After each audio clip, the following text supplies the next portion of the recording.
നമസ്കാരം, ഞാൻ മനോജ്. മനസ്സിലൊരു കഥയിലേക്ക് ഏവർക്കും സ്വാഗതം.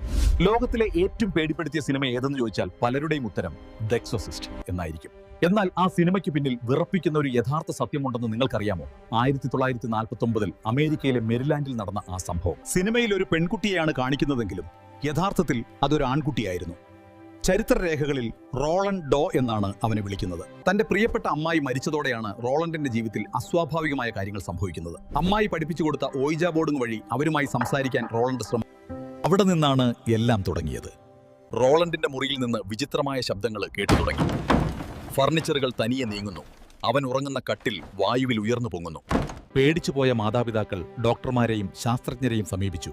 എന്നാൽ ആർക്കും ഒന്നും ചെയ്യാൻ കഴിഞ്ഞില്ല. ഒടുവിൽ അവർ സഭയുടെ സഹായം തേടി. ഏകദേശം 30 തവണയാണ് റോളണ്ടിന്റെ മേൽ ഉച്ചാടന കർമ്മങ്ങൾ നടത്തിയത്. ആ സമയത്ത് അവൻ ലത്തീൻ ഭാഷയിൽ സംസാരിക്കുകയും വൈദികരെ ആക്രമിക്കുകയും ചെയ്തു. അവന്റെ ശരീരത്തിൽ വിചിത്രമായ മുറിവുകളും വാക്കുകളും തനിയെ പ്രത്യക്ഷപ്പെട്ടു.